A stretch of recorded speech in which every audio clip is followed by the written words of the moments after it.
Guess who's back? Back again. Don't open the windows back. Tell a friend. Guess who's back? Guess who's back? Guess who's back? We're not doing that. Hey, we are not.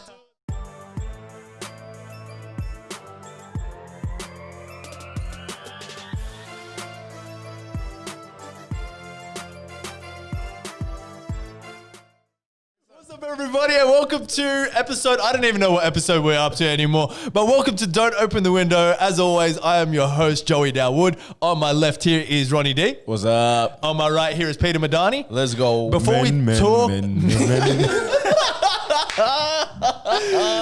we talk about anything NBA related, you know, we've got a lot to talk about today. The NBA bubble starting, the Lakers versus the Clippers, the Lakers versus the Raptors, Zion Williamson, the Houston Rockets still pushing on, TJ Warren getting 53 points, J. Cole going for an NBA career. Before we get to any of that, Peter, what the hell are you wearing on your face? I'm just playing. But the NBA's back and I'm excited, so I thought I'd call for some shades on. Man, that's a good representation of your bloody your team right now, because I'm going to be throwing shade at the Boston Celtics in a little bit. All right, Boston Celtics didn't do too bad. I think there was one main culprit that really stood out in terms of under-delivering in his return. I'm sure we'll get into that. Oh, he's going to get roasted in a second. But first, on that note, the Sunnies are coming off. First things first that we do have to discuss is the NBA bubble. We're in Disney World, and we have started. Our games have started. We had 3 scrimmage games, and then we've moved into the actual games, the playoff seeding. There's 8 games. We started off with, you know, the Lakers, the Clippers, and the Pelicans and the Jazz. I was really proud of the NBA, and basically what I've seen is this wasn't like, oh yeah, let's just go to Disney World and let's go ahead. They really put a lot of thought in how they're going to be the presentation, how they're going to address the Black Lives Matters movement, how they're going to allow, you know, the players to each use their platform to be able to discuss such things. You know, if you've seen in LeBron James after every single game or before every game, he's been mentioning Breonna Taylor.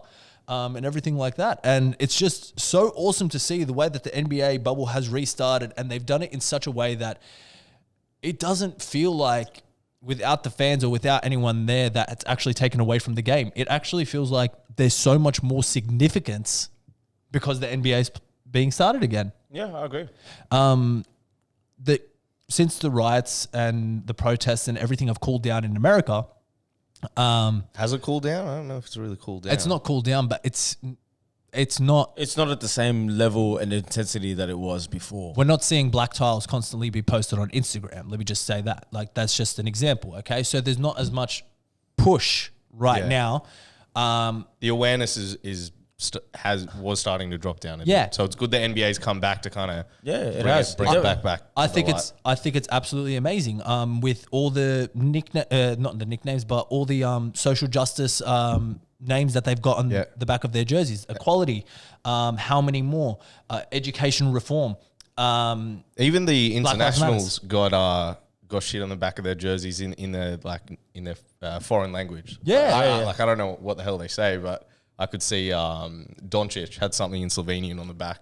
Nurkic had it on the back of his. I think, Chris Stapps. Everyone's doing it. It's cool, man. It's interesting. There's some players I noticed on the Houston Rockets, they didn't have anything, which is fine. I'm sure everyone's got their reasons, and of course, everyone's entitled to make the decision and handle that appropriately in terms of how they want to do it. But I thought that was interesting, especially some black players. I was surprised that, you know, not everyone would have it. I think the reason for that is because the NBA said these are the messages that you can go out with. Yeah. They expanded the list a lot. I remember when they were first talking about it, because I guess one of the things on the agenda from that NBA players meeting was, we'll come back and we'll play, but, you know, you have to commit to 1, 2, 3 to ensure that the NBA is doing enough to make sure that the social reform conversation is still at the forefront, of course, and it's not being a distraction. But originally, when they put that list out, they had like 3 three, like a small handful of options the players could choose. Yeah. I remember players weren't about that. Like it was way too limiting. Yeah, for sure. And one thing I saw that was interesting. Did you guys see what happened with Jimmy Butler? Yeah, he had No. He had no name on the back of his jersey. He tried to play with no name, Yeah. and then they didn't. They made him go and get a jersey with his name on it. But His name? Huh? His name? Yeah, so basically what Jimmy Butler did was he came out and he had a jersey with a number but no name, no writing on the back. Yeah. And the ref stopped the game and made him go change into a jersey with his name on it. That's weird, bro, because I swear on the Houston Rockets I've seen that. So basically what they were saying was that they wanted him to have at least something on it. Okay. I think. Yeah, maybe I'm tripping, but that's what I remember. I'm not too sure, but Well, his reasoning, he said, was that the reason he wanted to play without a name or without any slogan or anything like that on the back of his jersey was because he wanted to make a point of the fact that without his fame and his money and his affluence, he's still a black man just like everyone. Like with or without it, he's still a black man just like all the other people who had succumbed to the whole Black Lives Matter. I like Jimmy. but- He's a real one. Yeah, but you know what I like about that? They made him go put a jersey on with his name on it. It brought attention to that. Yeah. And they'll probably let him play next game without the name on the back of his jersey or the game after that. Yeah, Because yeah. he's going to keep trying and doing it. If we know anything about Jimmy Butler, he's stubborn. Yeah. Oh, yeah. Oh yeah. Okay. Yeah, so the presentation, everything's been great. So the game that really kicked everything off, I'm going to get into the Pelicans in a second, but let's talk about your Los Angeles Lakers, Ronnie. The LA Lakers versus the LA Clippers, the second game of the back-to-back on Thursday night in America, Friday afternoon here. What did you make of the Los Angeles Lakers? I mean, we're looking good, man. There's a lot of good takeaways from that game. Yeah. I think it's still going to be interesting once we get to the playoffs because it's going to be different. Obviously, Clippers are still going to will have Lou, they'll have Montrezl Harrell, which that's two very big players for them. I mean, we're missing a couple guys too, but I think I think overall it was good. LeBron didn't play his complete elite LeBron self. Mm-hmm. However, he was scoring the ball. He looked pretty average the first three quarters. Yeah, for sure. But and me and my brother were having this argument, and because I didn't clarify myself, because I was like, oh, LeBron balled out today. I know he only had 19 points, didn't really make that many shots, but he's like, no, he didn't. But what I kind of meant by that was he's in form. LeBron? LeBron's 100%. His shot wasn't falling. His shot wasn't falling. But what I'm saying is athletically in form. Yeah, Dude, yeah. Well, And what- he's still leaving some energy in the tank for the playoffs. This isn't LeBron in Yeah, beast yeah, mode. Okay. So look, we all know that I'm a massive LeBron fan, right? And Are you? I've seen this. No, I've seen this time and time again from LeBron James. He's getting the rest of his team involved. Like, look at this play right now. Bang, outlet pass straight to Danny Green for the three. Second game. Yeah. You know, he's trying to make sure that everyone else is getting theirs. Everyone else is warm for the playoffs and all that kind of stuff before he gets his own. Because we know LeBron. LeBron's going to go out there. He's going to put his head down. He's going to drive to the rim. He's going to get the kick out. That was 3 set assists just then. You see what I mean? He knows. It is a LeBron highlight. Yeah. No, it isn't. It's LA. It's LA Clippers versus. Same thing, right? Also, watch here. Oh no, not so much here. But LeBron was playing outstanding defense on Kawhi Leonard and Paul George. Yeah, he did. There play. were okay. Okay. Let's be real. There were I'm pausing few. There were a few good possessions. He was playing good D all game. I Don't give me. don't know. LeBron James has been playing all NBA defense all season. No, if you ask me when we're reviewing the games in the playoffs, if he's playing defense in game sevens, I'll say hell yeah. But he wasn't playing defense that whole game. Bro, when I still think he had a good game, but that is the excellence of LeBron. Even if he's not scoring the ball well and he's taking some defensive possessions off, which we can go back and forth on, but that's my opinion, he's still going to impact the game incredibly. He is the best floor general in basketball, bar none. He is a savant with the ball, and he doesn't even need to score to impact the game. Look, But yeah, average game for LeBron, in my opinion, I don't by think his it was, standards. Look, it was They average. got the win. They got the win. So that's all that matters. Look. But, we could fast forward and talk about today's game. Oh my god. Okay, so the Lakers played the Raptors today, and they were neck and neck up until about the fourth quarter when Kyle Lowry did Fred his Van thing. Vliet. Out of nowhere. You know, I wouldn't say out Out of of nowhere. nowhere. I mean, he had what, 33 or something? He had 33, but Yeah. Kyle Lowry can score. Yeah. He has improved significantly. Like everyone that knows me knows how much of a Kyle Lowry hater I've been over the past few years. Sorry to everyone in Toronto. But I've got to eat my words. He is just, I feel like he was dragged back by DeRozan and also Dwayne Casey. Yep. And he took a lot of the blame, particularly from me. But yeah, man, he balls out. He does everything. I think he's one of the top point guards in the NBA. I don't think you can dispute that. The value he brings to the team from a playmaking perspective, the intangibles, drawing charges, being a defensive leader, he's incredible. Plus, his scoring, his offensive talent is significantly better than it was like 3-4 years ago. So much better. I'm coming in here and I'm player hating right now. I think the Lakers took it easy on them Yep, today. definitely. I They think did. LeBron and AD weren't as aggressive as they want to be. But but that's what I've been saying all year. They drop these games every once in a while. They're definitely one of the top teams in the NBA. Broski, I'm just going to stop everyone there. Do they lose if Anthony Davis takes more than 7 shots? He took This is- 7 shots. Why didn't he take more shots? He took 3 shots in the first half. Yo, are they trying to lose the game? So what? No, what's the- they're trying to get everyone involved. They're trying to get Alright, they're trying to get Dion Waiters alright, involved. They're trying to get J.R. Smith All involved. right. Okay. Cool. Like I I mean, I'm understand. not going to argue that. I understand But- what you're saying. Look, I'm going to get to the Raptors right now, and this is what I want to say. So the Raptors played a hell of a game today. Hell of a game. Kyle Lowry was definitely the leader. Fred Van Vliet. They're dark horse for going back to back. I've been saying it. Yeah, they are. Serge Ibaka had a pretty decent game. Like, they have good players who have good games, right?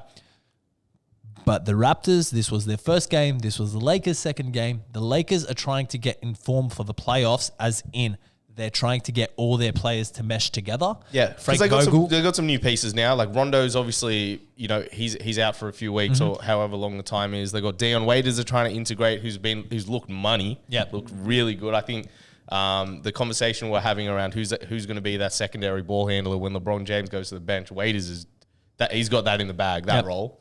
JR, they're integrating. Yeah, I think they're good. I think they're looking real good. I do want to see AD more aggressive though, but maybe they're just. Maybe it's what you're saying. Bro, AD is going to get his, but Frank Vogel is just experimenting with different lineups right now. He's trying to test the waters. Do I run this? Do I run this? Do I run this? Caruso's getting He's more looking burn. like a decent coach. Frank Vogel is a good coach, man. Don't play a hate on Frank Vogel. Nah, but it's like, whenever the new coach gets signed to a LeBron James team, there's always that underlying like joke of like, you're not really going to be coaching. No, you're not right? coaching. You're not doing nothing. But I think he's done a good job, and I think LeBron actually respects him. Yeah. I mean, look, Frank Vogel, he's not a bomb coach. He did well with that with Pacers. Yeah, yeah, facts. Very well with the Pacers, dude. Like, I mean, that team really had no business being, against LeBron James all those years ago. Nah, what do you mean, bro? They had a great team. Who? The Pacers? Yeah, Lance Stevenson, Roy Hibbert, fucking Jermaine George. O'Neal. Jermaine O'Neal No, was wasn't not there. there. No? No, hell no. We're not talking. We're not David West was. talking, David West. No, When no. was Jermaine O'Neal there? Back in 2004. What are you talking about? Yeah, Yeah, alright. no. That no Jermaine O'Neal. Danny Granger? No? No, what? I don't know. Sorry, I never watched the Pacers. Nah. I've never taken them serious. That's a Yeah. Shout out to Sean Tabbitt. Yeah, and look, you know what? Like, I think the team was constructed well, but it was kind of like that. It probably almost like a slightly worse version of that Atlanta team that Yo, won what- 160 games. Yo, what if You know, they had Kawhi? What if they kept Kawhi? Because George Hill was traded from the Spurs for Kawhi. That's right. They could have had Kawhi, bro. Look, as well. look. I'm gonna start my Kawhi Leonard player hating in 1 second. So let's not get onto that. You can't. Look. He's a I beast. just want to finish on the Lakers and the Raptors and Lakers Clippers first. From what I saw from what I took away from those two games was LeBron James definitely athletically still has it. Oh, crazy. He, Yeah. like Greybeard is definitely still in another prime. Like he's leading the league in assists.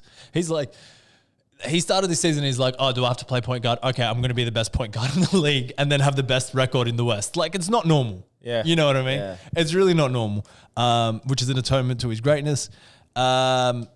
AD, he could have been a little bit more aggressive today on offense. He only took 3 shots in the first half.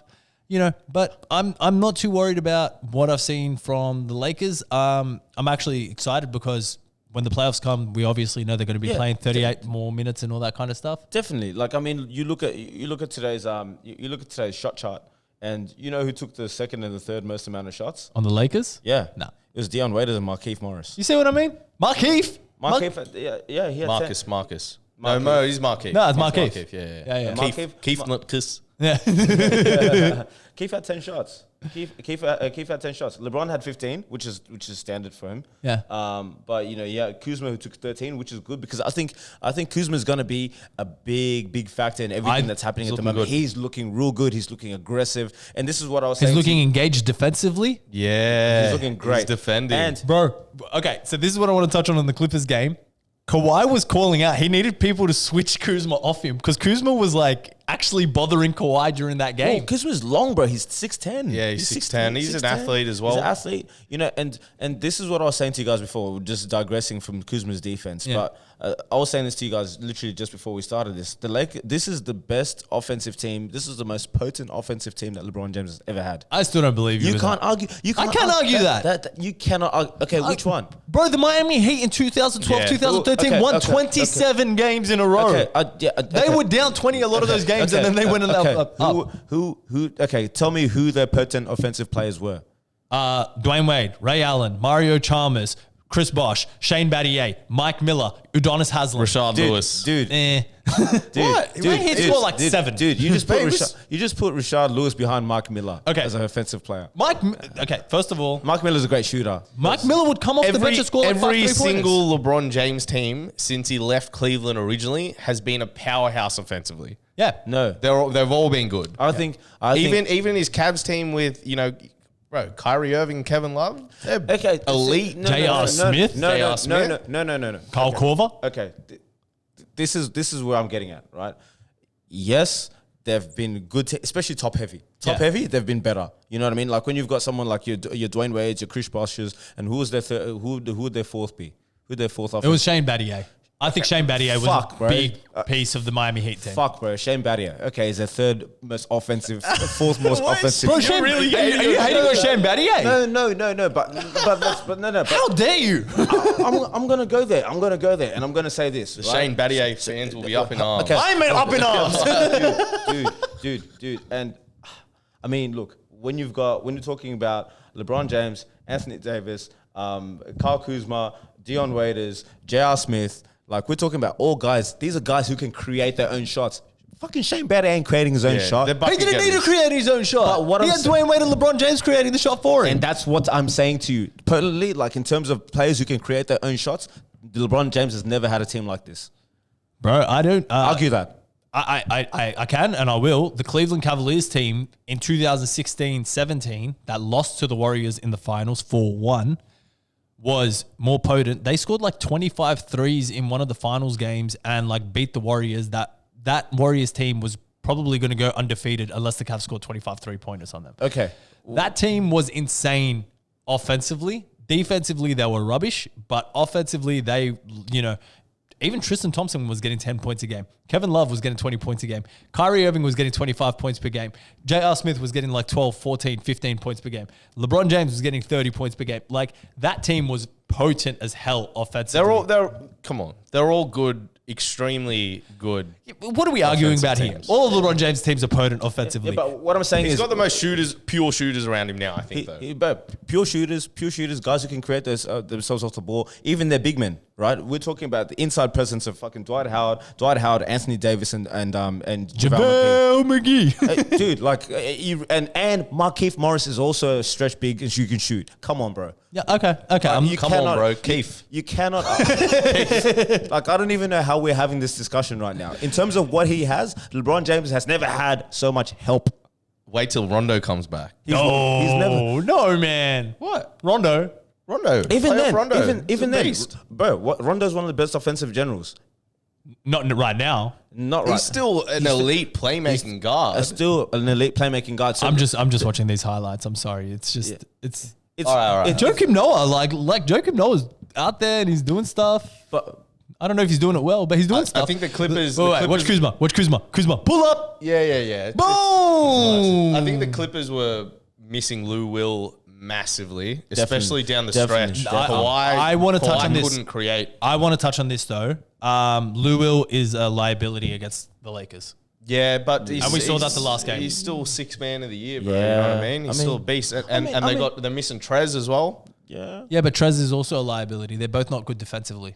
I think- think Trez's presence would have helped. He's a beast. He's a beast, Montrez, man. they're both beasts. They're both of them. No, but this is the thing. So people are always like, "Oh, but you're missing like 35 points off the bench." Okay. Someone else. We scores. get it. Yeah, we get. Somebody else scores, like Patrick Patterson or whatever the hell his name is, Jermichael Green. One of them. Yeah, but when LeBron goes like 2 for 11 through the, Yeah, but I feel like LeBron would have been more aggressive if Lou Will was playing. Okay, so LeBron wasn't driving to the hole. He was trying to get everyone involved. He was settling for jump shots, all that kind of stuff during that game. Similar to what he did with the Raptors today. He was just settling. He wasn't being super aggressive like he normally could be. but let's not take away from that awesome win by the Raptors. They have the pieces to get through the East. I think they're the best positioned team to beat the Bucks. Yep. They've got so many bodies to throw at. Giannis. Like Yep. the Celtics, I mean, we try, but we don't have bodies to throw at Giannis. Yeah, that's true. Look, Like they got Pascal Siakam, they got OG and Anunoby. They're legit perfect bodies to throw at Giannis. And then you got, Serge Ibaka in the background, and then Gasol. previous defensive player in the year in Gasol. Plus, Kyle Lowry does his thing as a defensive floor general as well. They're an elite defensive team, perfectly constructed to take out There's the a Bucks. reason why And I they think won- they could go all the way again. There's a reason why they won the championship last year, and I like the chemistry they got as well. Yeah. and it wasn't just Kawhi Leonard. They had a bunch of players on there that Facts. could throw their bodies, Yep. all that kind of stuff. But speaking of the East, I know what we're about to get into. you just opened yourself up. It's all right. I'm happy to talk about it. Let's talk about this guy right here. So this is a little video We called don't have to show low the. light. We don't have to show the clip, man. Okay, Jason Tatum went 2 for 18 in this game against the Milwaukee Bucks. Look at that. One of his baskets Or do you think JT wasn't even his basket. Do you think JT? Okay, so let me just quickly say That's something. whacked. One of his baskets wasn't even his basket because one of the Bucks players tipped it in. They Yeah. accredited Jason Tatum with the basket it because was he was the own closest to the goal, ring. yeah. So he was like 0 for 11 or 12 before he hit a jump shot. And then he went 2 for 18 for the rest of the game. Let me say my piece before you guys say it for me. This was the worst game I have ever seen Jason Can Tatum I just play. say something real quick? I love how you just had to like say your piece. It's like when you see your kid acting up and then someone else tries to give him a spanking. I'm completely disarming you guys. I know what it is. He's taking accountability for Jason Tatum's poor It was the performance. worst. Spank your child for us. I've got a few. Spank your child. Spank your 21-year-old child. Listen. He's only 21. Hold on. Yeah, he was playing like he was only 21 the other day. Hold up. Let me speak. This is the worst performance by Jason Tatum I've ever seen. I'm happy he kept shooting the ball, but what really frustrated me and showed his lack of experience was when the ball wasn't going in the hoop, he stopped playing defense. His defense, and this guy's an all-defensive first-team candidate. Yeah. His defense was a big factor in why we lost the game. Yeah. In terms of the Celtics, I'm not worried. It shows that we can have our best scoring guy have a woeful game and still hang Still with be the in top it. team in the Still East. be right Plus, in it, Kemba yeah. only played 15 minutes max.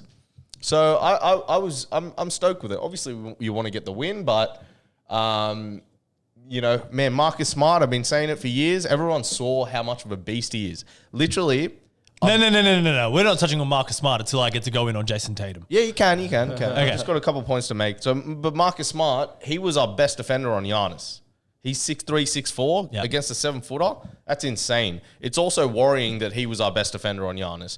Jaylen Brown, I know you've been gassing him up for a while, and he has shown massive improvements. On the defensive end, he's great, but damn, when the coach leaves you in a game when you got early foul trouble, don't be biting on pump fakes. Yeah. I was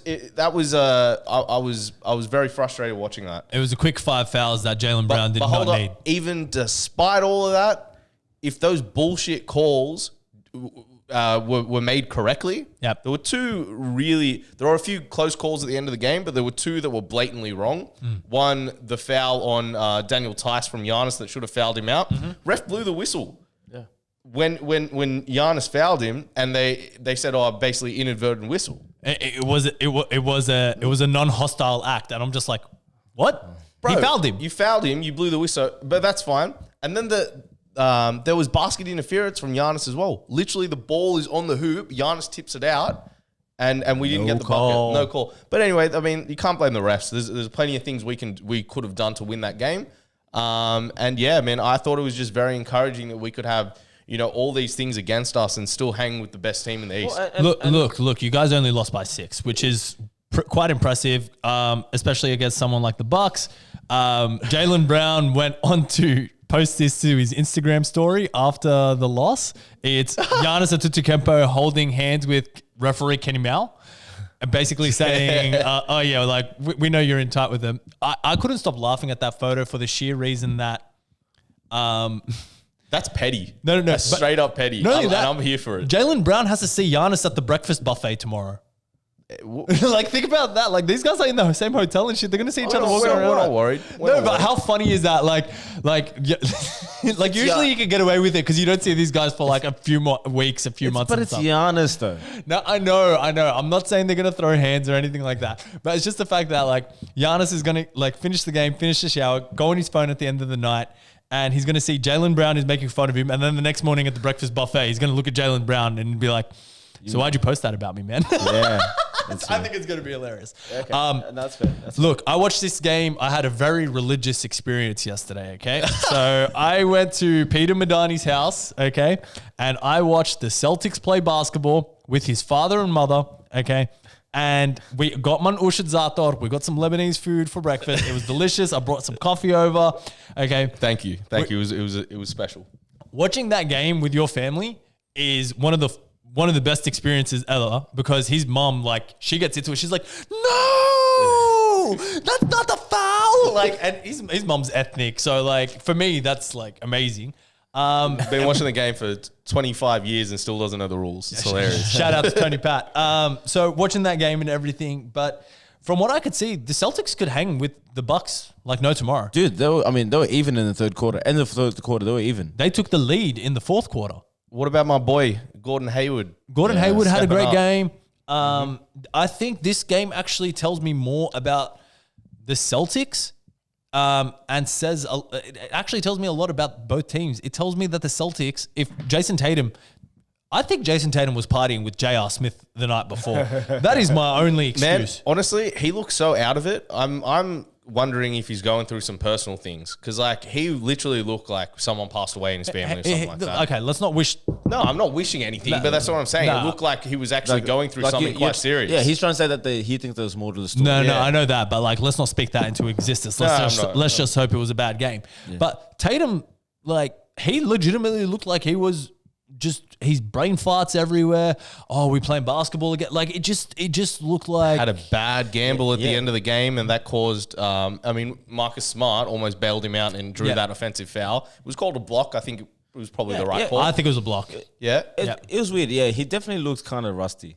Yeah. He did say that he didn't touch a ball throughout quarantine. Because people were saying that was a lie. I wonder if that was true. No, it really looks like he didn't touch a ball in quarantine. I'm not worried about Jason Tatum, bro. He is in 2 years' time. He's going to be undoubtedly one of the best scorers in the league. Yeah, so I'm not worried about it. Bro, look at this though. He just wasn't playing good defense. His defense was trash. His defense was trash, and there's no excuse for that. You got to be locked in. And bang, another miss. And I think he just got caught in the rut, and he just stayed in it. You know, and it's one of those things where I guess it's a learning experience for him, because he's gonna have to learn how to really pull himself out of that situation. Because, dude, like when you're hanging with some of the best, Milwaukee, that's someone you're gonna see in the playoffs. I love that Brad Stevens drew up the go-ahead basket at the end of the game for Jason Tatum, even though he was playing like crap. I thought that was cool. And you know what? Jason Tatum, at the end of the day, he's cold.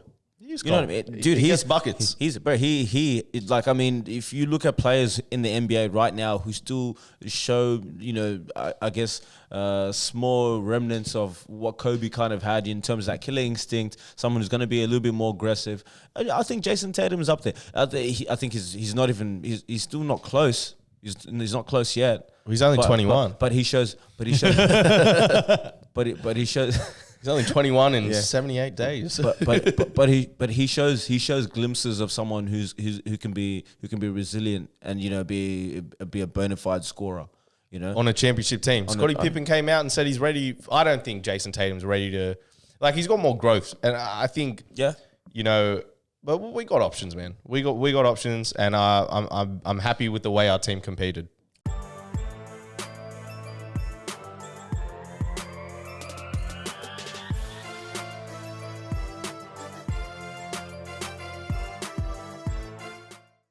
And we are back, ladies and gentlemen. Welcome to Don't Open the Window. If you're just tuning in now, I am your host, Joey Dowwood. On my left is Ronnie D. What's up? On my right is Peter Madani. Yep. And the NBA is back. And there's a bit of an elephant in the room right now. What elephant? Do you want to address the elephant?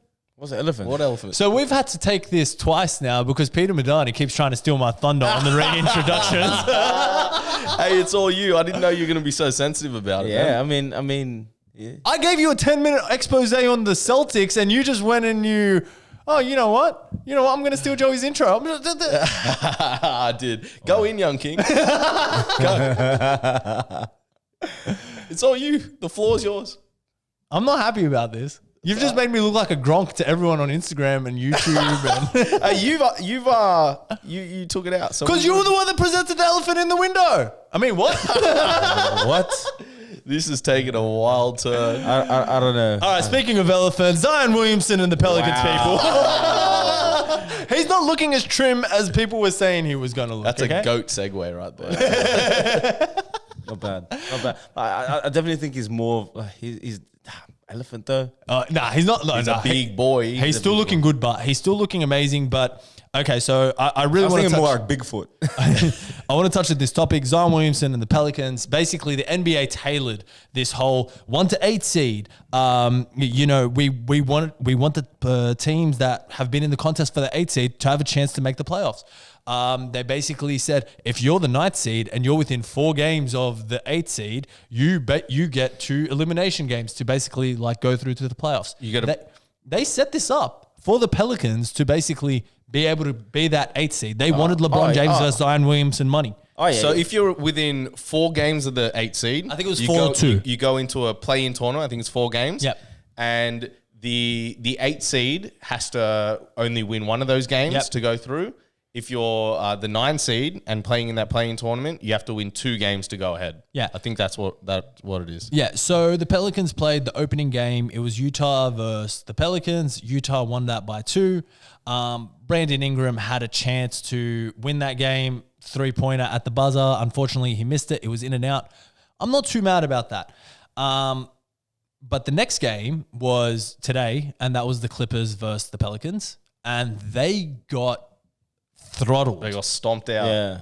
They were losing by 40 something at one point. I think the final score was 20.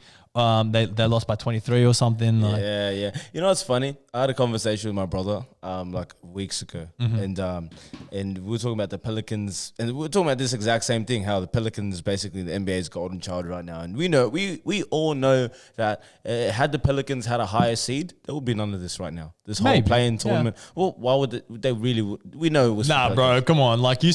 I still think there should have been a play-in tournament. Yeah, but was it? Would they have for been Portland? For 100% for Portland to be able to make it through and all that kind of stuff. Yeah. I would have counted, bro. It's still revenue at the end. No. I'm saying Portland are looking like the best team out of that bunch right now. With Nurkic coming back, Zach Collins. I've been hating on them for a while.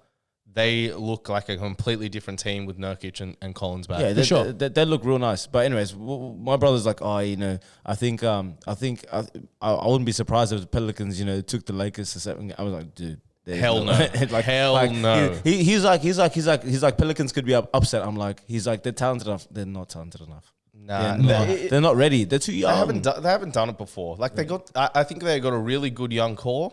Lonzo's continuing to get better. Zion will get better. But Zion's got to play, bro. He played 14 minutes today. He played limited minutes yesterday. Took 5-6 shots. Yo, when is this guy going to play some proper minutes? When's this guy going to play some games? What's the go with him? Is he injured? I understand load management and stuff. They're trying to say because he didn't play any scrimmage games, he's going to have soft tissue injuries. And I'm just like, bro, you've got 8 games. You've already dropped 2. now you basically have to go undefeated for a chance to be the ninth seed. You need to win your next 6 games. And everyone that's in the bubble right now is a playoff perennial team that has a chance to make the playoffs. It's going to be real hard to win 6 games. You're going to have to really, really ball out. And I never thought that they were going to be ready. Like, No, man. They were starting to look like they were, putting it all together. But I'm going in on Alvin Gentry right now. Okay. So he's been the Pelicans coach since 16-17. They made the playoffs only once since he's been the coach. Oh, dude, come on. Like, I mean... They had shit rosters. Yeah, they didn't have a great roster. Okay. When the Twin Towers experiment was actually mildly successful sometimes, but they're never on the court at the same time. No, DeMarcus Cousins and AD did play well together, but this is my thing about Alvin Gentry. He's had a healthy team a few times, and they rarely have good defensive schemes. They rarely look like Lonzo. Some games he looks completely engaged, knows what he's doing, all that kind of stuff.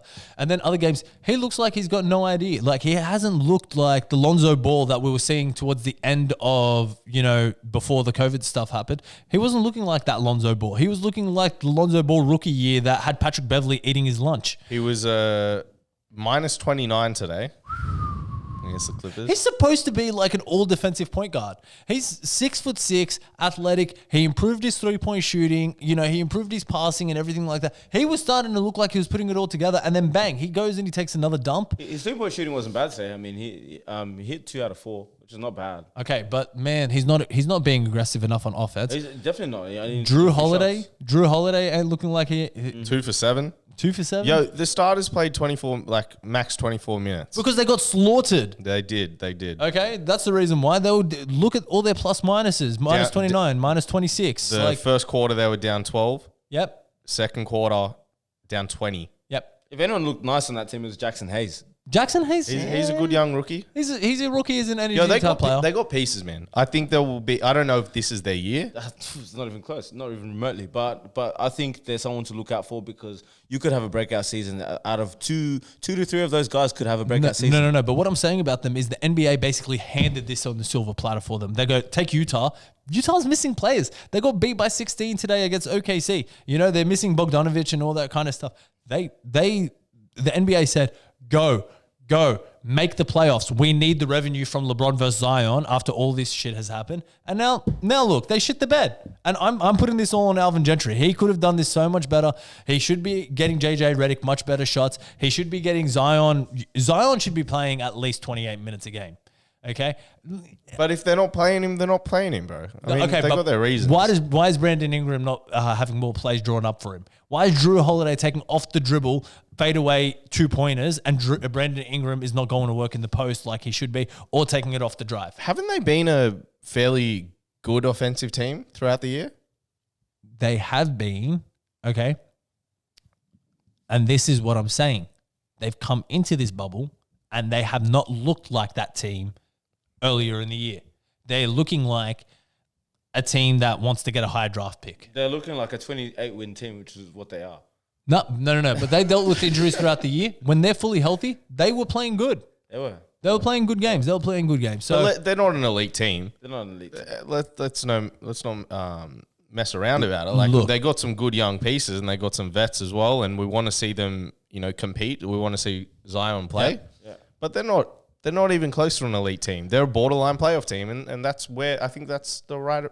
That's the appropriate level for them at the moment. They're not going to get that ninth seed or get within 4 games, but do you know who will?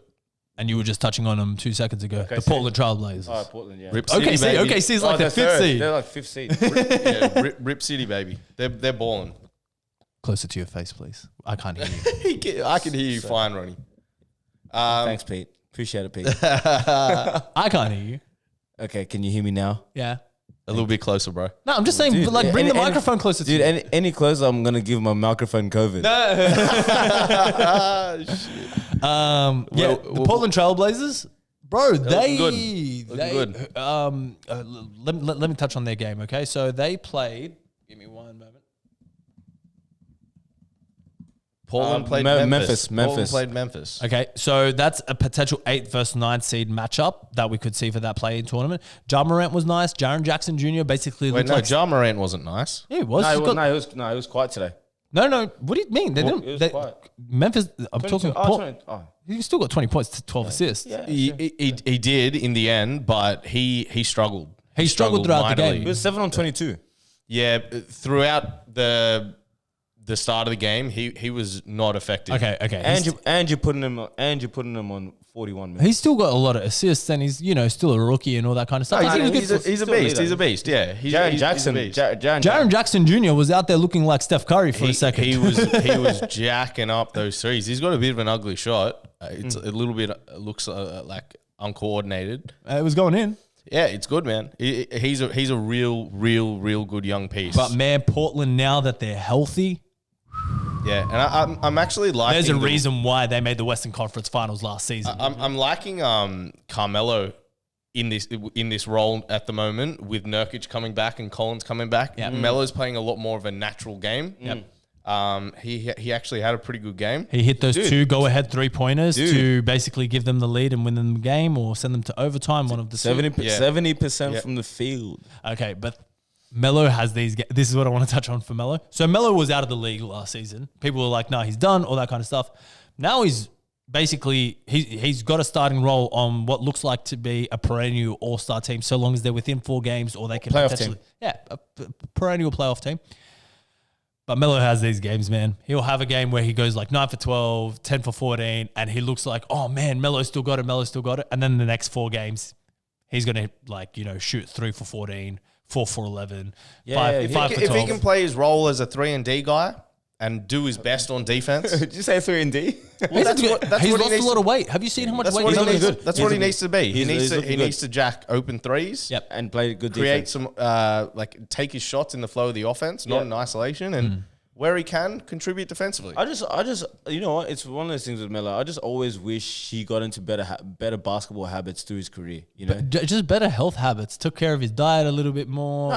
beyond even his health, Conditioning. Yeah, definitely. He's always been a guy that wants to win, but on his own terms. Yeah. He's always been like that. Bro, like, imagine he went to like Miami. There was talk of him going to Miami when the Big Three was still down there. Yeah.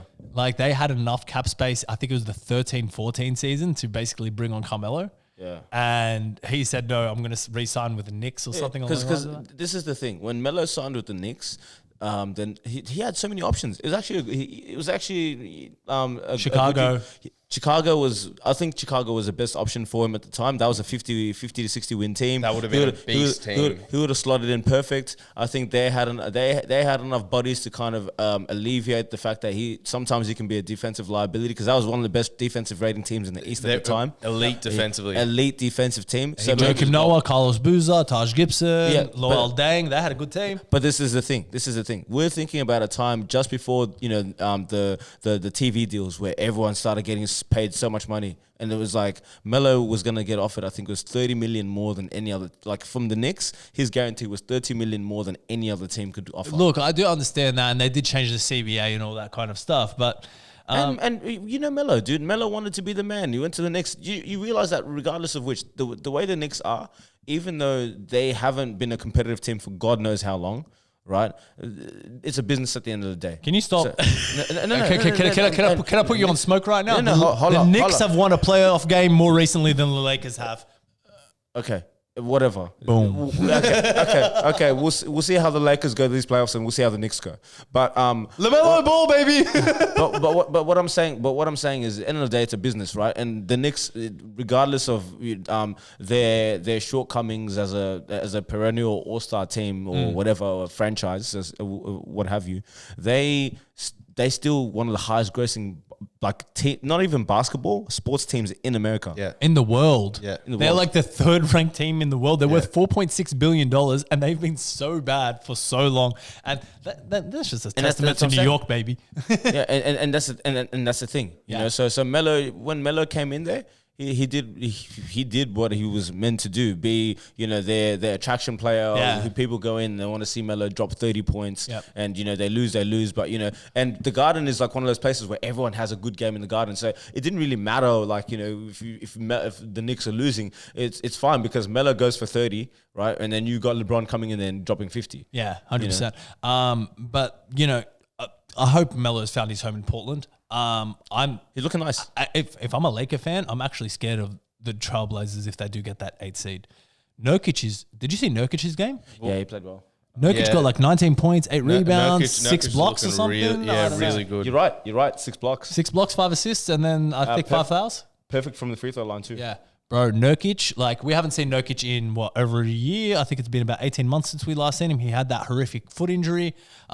It was similar to Paul George where he basically like just broke I remember the play vividly. Yeah. That's one of those, you just don't forget that. Yeah. So he had similar to Gordon Hayward kind of injury.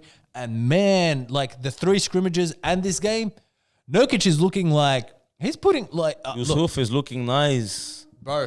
But he's got the big man catch with my left hand, quickly turn around, right hook, off the bank, jumper. He's a big boy, and he's like actually surprisingly pretty light in his feet for someone his size. He's light on his feet. He's got a great sense of court vision. Dude, I mean, he's a big man giving you 5 assists. Well, he was that, You know? when they had Just let everyone know they're moving furniture outside. So if you see me and Ronnie, just take it. Cut. That's what's happened. There's a lot going on. if you keep interrupting, there'll be some furniture moving here. Oh. Anyways, continue. What are you gonna do? Throw a chair at him? WWE? Tables, ladders, chairs. No, but like when Nurk was at Denver, there was like a legit conversation around, who Denver was going to keep, if it was going to be Jokic or Nurkic. Yeah, for sure. And I think it's a rational conversation to have. Bro, Nurkic is so good defensively. Jokic is so good offensively. Is Nurkic that good defensively? Because my old man always like shouts him out that he's really good on defense, and I haven't visibly seen it. And I haven't watched him play that much. I know he's had 6 blocks. He can be a rim protector, but he's still going to get killed on switches with the smaller guards. He's not going to be. But that's what I'm saying. I actually saw today that he was decent. He was decent. Ja Morant went at him on a switch and he held his own. That was 1 possession, but he had a good game. He's not going to be constantly like be able to keep up with those point guards, but he's rim protection wise, around that cylinder, all that kind of stuff. Man, he's a beast. The screens he sets for Dame, and I know you love Damian Lillard. Yeah. Okay, the screens he sets for him and the open shots that he creates for CJ, and everything like that, bro. Nurkic brings so much to the table that Hassan Whiteside just does not bring. I love everything that Nurkic brings to that Portland team. Yeah. What Nurkic brings to that Portland team is like, you know what it is? It's like a burger.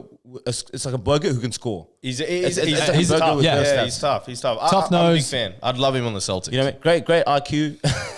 You'd love everyone on the Celtics. You can't tamper from the podcast, bro. but you know what I mean? Like I just like the way he plays. You can tell that he's got a great basketball feel and IQ. Like I mean, what he was missing for the playoffs last year when Portland got there, right? Right, and this is exactly what I'm saying. So Portland got to the Western Conference Finals. They actually led the Warriors a few times. All 3 games, they led the Warriors by double figures going into the second half.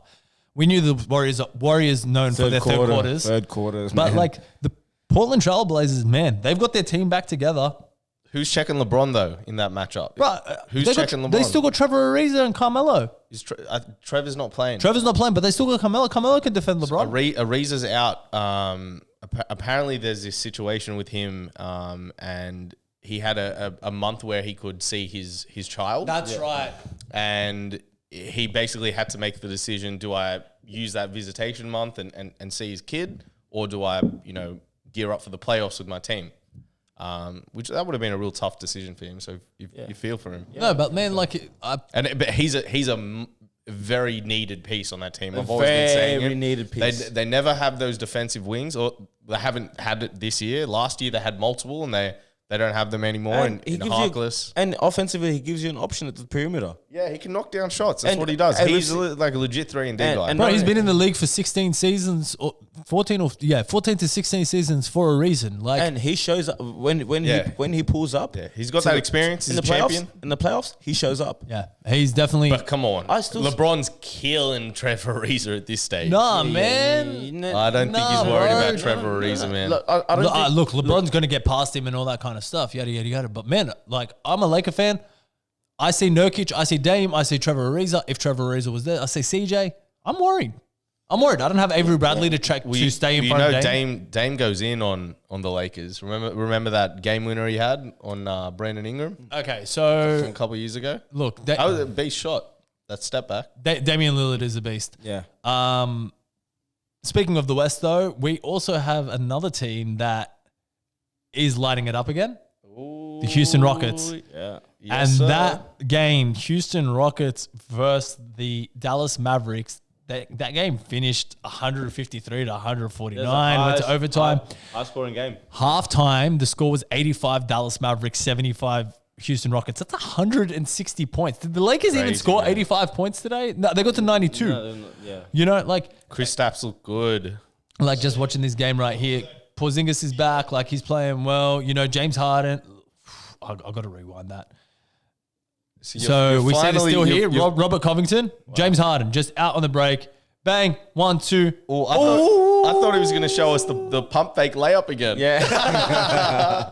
So you're finally putting respect on his name. One of the best scorers of all time. An absolute beast, James Harden.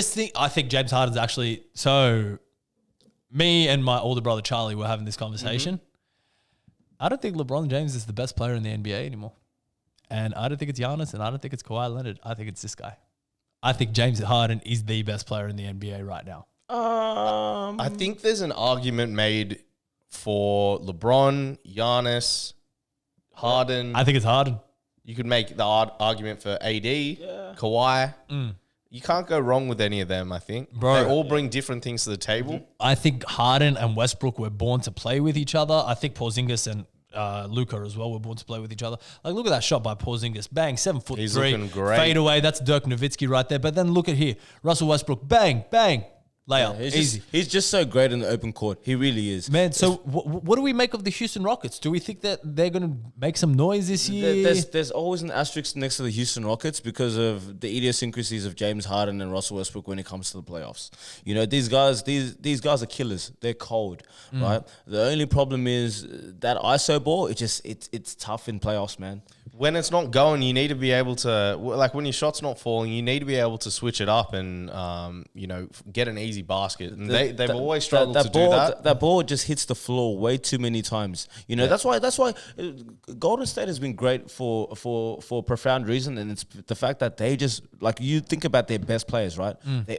They all play so well off the ball. Yep. You know, and so the thing about, the Houston Rockets is that, that ball just, it can get clogged up so many times. And don't get me wrong, Russell Westbrook, James Harden, I think they had a game, it wasn't today. I don't know how many shots they took together today, but I think it was the other day they took like 60 shots together, Bro, that's what James Harden and Russell Westbrook do. That's how this team was built around them. They took 50 shots, yeah. Yeah, but you give him a solid perimeter defender, someone who's going to give him a little bit of trouble. Like, man, what happens then? You know what I mean? I understand that, but I haven't seen. They're unguardable, bro. They're unguardable. This is the thing that I'm going to say about the Rockets.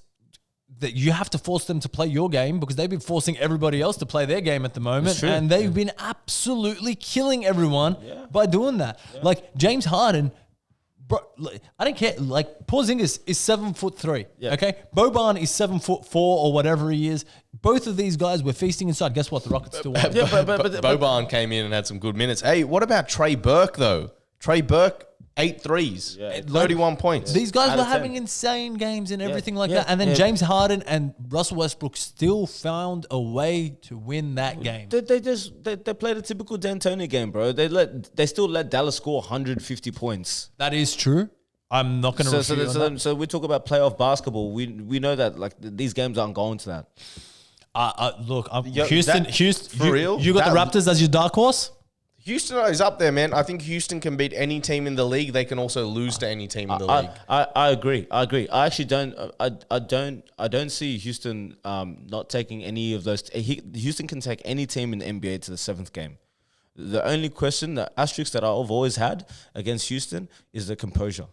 Because they have two leaders. They have two leaders who have proven that their composure is questionable at times in some of these games where crunch time. In crunch time. And don't get me wrong, they're cold. James Harden is cold. Russell Westbrook is cold. They are killers, right? And when they get in their zone, they're fucking real tough to. They're real tough to stop. But when they get cold. They get cold. No, but this is real cold. This is another thing I'm going to say. So James Harden has always been profound in the playoffs to get easily distracted and go out partying, and James Harden has his Nah, jersey retired in actually- a certain I'm not- establishment. Is that the same one that has the chicken wings named after Ian Will? Look. Might be the same one. I'm actually, to be honest, I'm not actually worried about how locked in James Harden and Russell Westbrook. Bro, I think are. James Harden they're now locked is going to in. be locked in like hell. That's what I'm saying. I'm not worried about how locked in they're gonna be. No, but previously they haven't been locked in. Previously, James Harden has he didn't like playing with Chris Paul. We saw them bicker quite a bit on the court. James Harden and Russell Westbrook look like they get along. It's different to when Westbrook was playing with KD. It was different to, Harden playing with CP3. These guys look like they just want to eat you alive. I'm either going to take you ISO or he's going to take you ISO, or I'm going to kick out to him or he's going to kick out to you. And I think it's one of those things where they're just they've found real good synergy and they respect each other's game. Yeah. They understand how each other are playing, and it's working for them right now. The only thing and the same thing I said before, right? The two asterisks that I have against this team is one, composure, and two, what happens when it turns into playoff basketball. Because if you can get a team, the thing is, it's going to be hard to slow Houston down. Yep. But when you do slow Houston down, you put them into the half court situation. What are we doing right now? If you have enough coverage for Harden, if you have enough coverage for Westbrook, and it's not easy because these are two really unguardable Dallas was players. throwing everything and the kitchen sink at James Harden. That guy still went out there and got 49 points. Are you kidding me? Yeah, guy's crazy. The guy's an dude's absolute crazy. 49 points, probably 8 They're not, assists. but they're not a good defensive team. Also true. They don't have anyone on the team that's really a lockdown defender. And that's what I'm. Dorian Finney-Smith's their best wing defender. Okay, can I just go in on for a second on Dallas as well? Luka Doncic, what the hell are you doing, man? You're supposed to be out here. You're supposed to be, one of the best players in the NBA right now. Damn. This guy took so many step back 3-pointers. That's his shot, though. That's his shot. No, out it's of not his 9. shot because it's going in 29% for the season. It's his shot. That's his first game back. He was 11% from the 3-point line. Was he 11%? Yeah, 1 and 9. 1 and 9. The man still went out and got 28 points, 13 rebounds, 10 assists. So Yeah, because the ball's in his hands let's at all calm down. time. Let's calm down. No, I'm not calming down, man. calm That down guy is on supposed to Luka be. Doncic. No, bro. Hey, everybody tell me calm down. Now I want to calm down. I ain't calming down. No, seriously, Luka Doncic is supposed to be one of the best players in the NBA. He's supposed to be one of the smartest. No, Yeah, he's one of the best players in the NBA. He wasn't playing like it. He wasn't playing like it the other day. He got 28 points, 13 rebounds, 10 assists. And the L. Yeah, in overtime.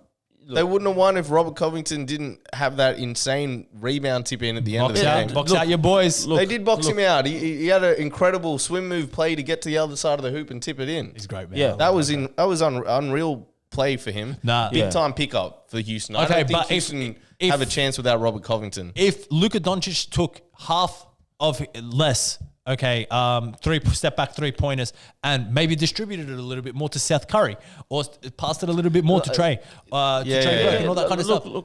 This is what I'm saying about Luka. He falls in love. He thinks he's James Harden. This is what I don't like about But Luka. we'd be having the same conversation if James Harden did the same thing. Harden went 3 for 9. That's 33%. That's better than 11. It's three times better. Yeah, but I mean, it's a game of millimeters sometimes. The ball doesn't go in the hoop. The ball doesn't go in the hoop. Yeah, but James Harden also didn't miss a single 2-pointer. I feel like 9 threes. I feel like 9 threes for your best offensive player, your number one option. And I know his percentage isn't. That's the new Great. game. That's the way the game is now. That's not that bad. You got to remember this game went into overtime as well. All right. Look, I just think he- okay, let me go in on the young kids for a second. Zion Williamson, you got to play some minutes. Luka Doncic, you got to stop taking step back 3-pointers. James Harden, you're not young. You keep doing your thing, old man.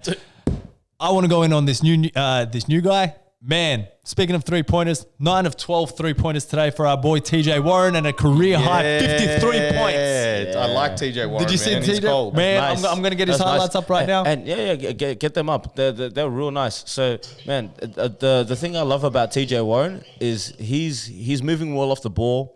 He's getting to his spots. So he's only watch all his moves. He's taking 2 real efficient dribbles, 2 to 3 dribbles. Yeah. It's nice. It's good scoring basketball. Yeah. He was 20 of 30, I think. Nah, he was 20 of 29.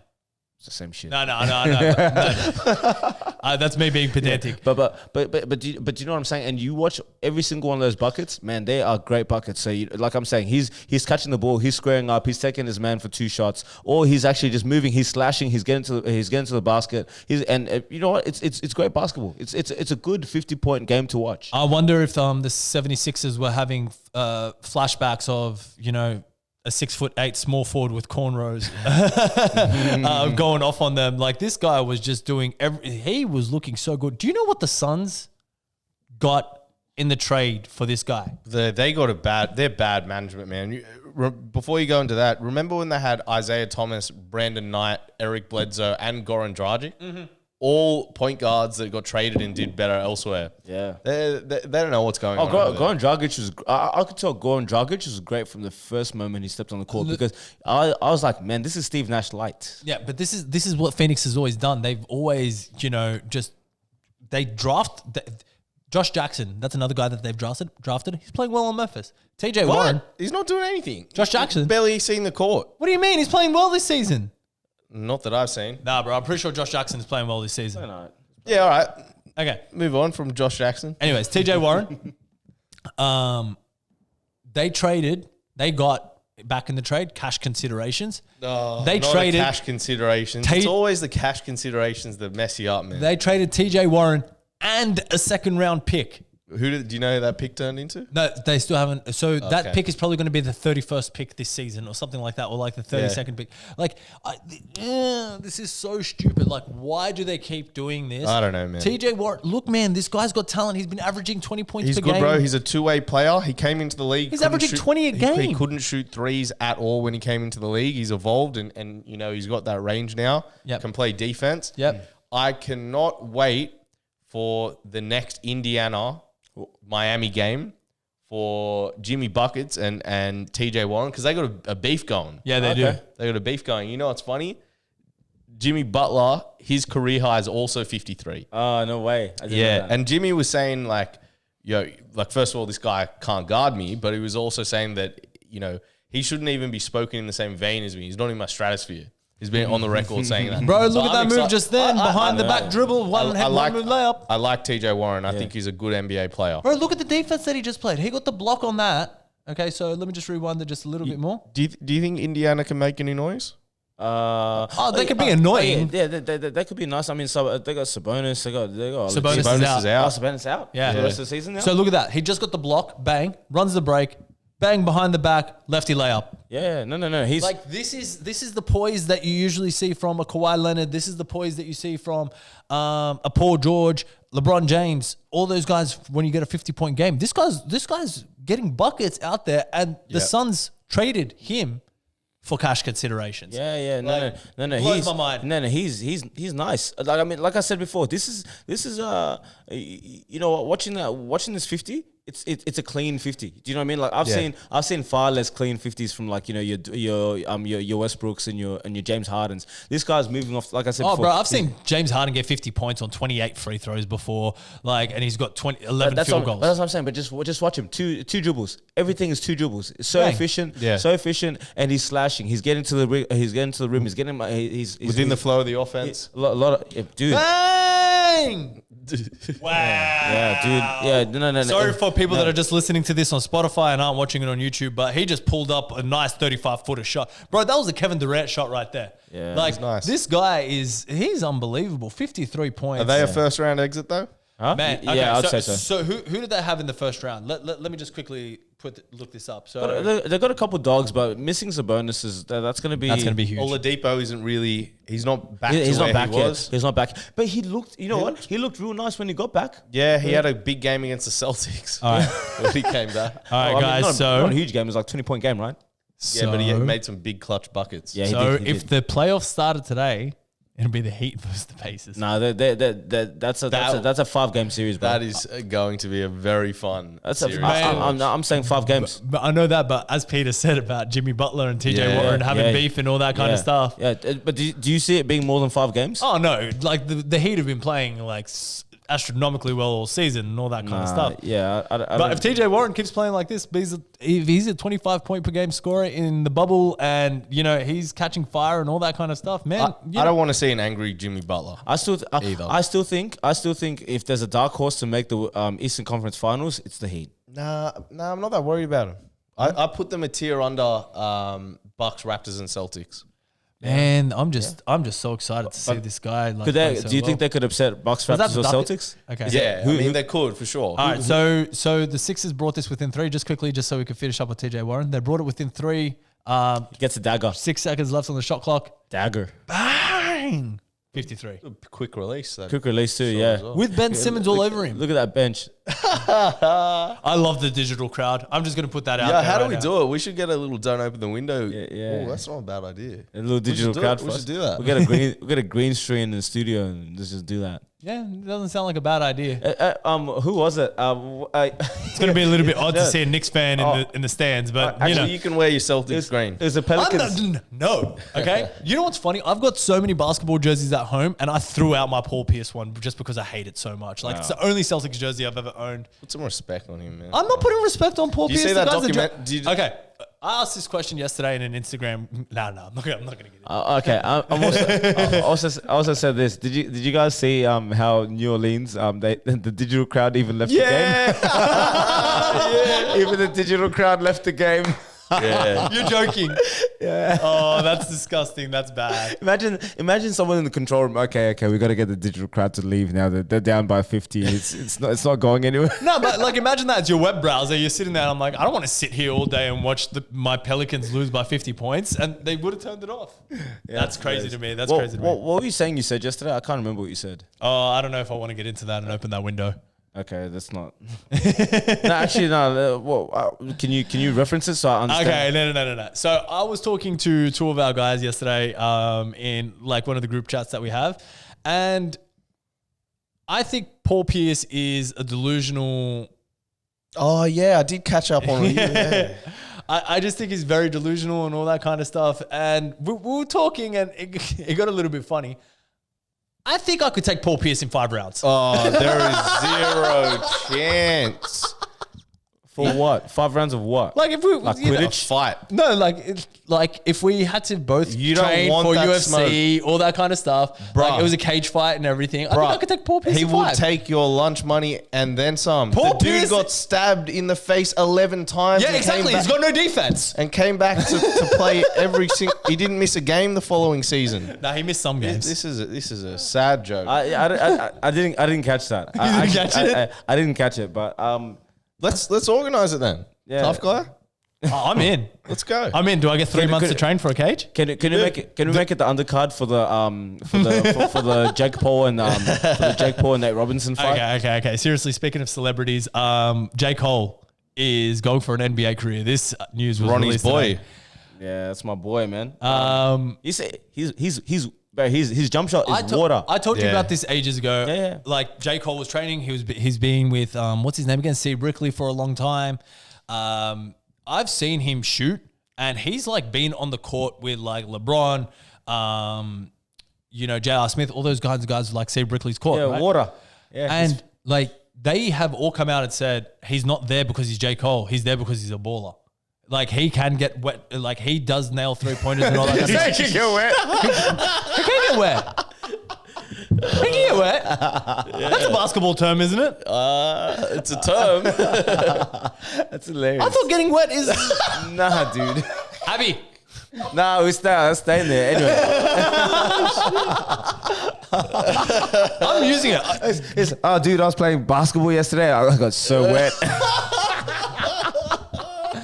I'm keeping it. Okay, so he can get wet from 3. He's got a nice shot on him. He swishes it like no tomorrow. We saw him. It's a slow release, but let's be real. But we saw him almost dunk it. He's athletic. tall He's is he? still. He's what like do you mean? 6'4", What do you mean isn't he? almost dunk He it? can- He's not 6'4". He's tall. That's Bro, all. I don't know. Jake Cole's like, Jake Cole's a 6'3", 6, yeah. Nah, bro. J. Cole got to be my height. Yeah, he could be 6'2", 6'3". Is he a Tinder 6'3" or is he an actual 6'3"? He's 6'2". He's 6'2". Yeah, but is he a Tinder 6'2" or is he an actual No, 6'3"? He's 6'2". J. Cole's tall, and he can dunk. He played college ball. Bro, Yeah, but this is what I'm saying. Like, maybe, like, you know what? He might be able to fill an end of the roster. Not an NBA team. Okay, he's got to put in the work. Look. First of all, he's 35 years old. He's going to be a gimmick. He's going to be a gimmick. Let's be real. Yeah, maybe the Knicks. That's could what I'm use that. saying. Like, you know what? That's Like, what you said. I'd wear a J. Cole jersey. Dude, that yeah, New York 100%. Knicks. Dude, I would too. Dude, to be honest with you, like, I mean, we know he can hoop, right? If Yeah. he was able to kind of go through the ranks, get into real good condition, play in the G League, and then somehow find himself a 10-day roster, a 10-day contract with the Knicks, Yep. that would be one of the best moves that the Knicks have done. That would be the best signing that the Knicks have made in so Hey man, long. he might even be able to start with that roster. Do you know what I'm saying? Like, because like, I mean, they've been losing for God knows how long. You may as well actually get someone who can hoop and Bro. like someone who's actually going to put some seats in the seats in there. Bro, it's New York. It's no matter what, we're selling tickets. But you know, if J. Cole does go to the Knicks, Tom Thibodeau's going to ruin his knees real quick. Because he's 35. He's no He's spring chicken. 35. He's 35, so you know, so At least he's going to play good defense. but you know what? I love the whole idea of it. Do you know what I'm saying? You know what I'm saying? Because like it's great for the culture. It's and I mean, look, the Knicks might be looking to actually maybe become a little bit more competitive and not be in tank mode like they have been for God knows how long. Bro, if you're signing J. Cole, you're going straight into tank mode. I think the Knicks next year, their rosters. Peter, you agree with me here. If we get LaMelo. I think with the current roster, so building, I think Dennis Smith Jr., you got to start him. You got to give him the keys. Not if you get LaMelo. Well, we'll see what happens. I mean, we don't know what draft pick they're going to get, and you don't know what they're going to take. It might not be LaMelo. And do you know what? Let's look at the NBA right now. We're looking at a lot of good guard combos. Maybe we might see a position where Melo becomes... Melo's 6'7". Yeah? LaMelo's 6'7". Yeah, he's 6'7". He's a tall boy. But the roster, you got Dennis Smith Jr., you got RJ Barrett, who's a great young piece. Who will probably be Ntilikina. You still got Taj Gibson. You've got Mitchell Robinson, Julius Randle. If you... Oh, man, everyone has forgotten about Julius Randle. He's a beast. He's a beast. Beyblade. He's an all-star level player. He's a borderline all-star level player. You add a top-level draft pick. Yep. Maybe they finally sign a free agent. Maybe someone like a Gordon Hayward. I think that'd be a great pickup for them. If he decides to opt out and test free agency. Plus, you've got a solid coach now who's actually going to get those boys working. I think they can make the playoffs next year. Oh, 100%. Man, it's the East. The only team that's really going to be like shifting, changing, all that kind of stuff right now is Brooklyn. Brooklyn's going to look a lot better next year.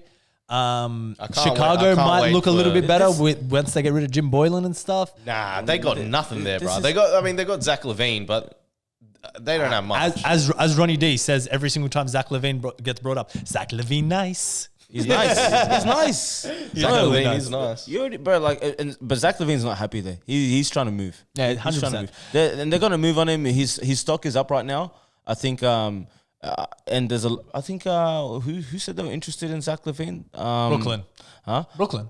Yeah, that's right. We talked about this. We said Brooklyn, and to be honest, I didn't even know. Like, I mean, Zach LaVine. Look, New York is still Knicks City. You don't see people walking around wearing Brooklyn Nets jerseys or Brooklyn Nets hats. You see them walking around wearing Knicks hats. What? No, Knicks hats and Yankee caps. That's what you're going to see around New York. That's it. I think we opened up the window plenty today. Thank you for tuning in. Hopefully we see you guys next week. Peace. Peace.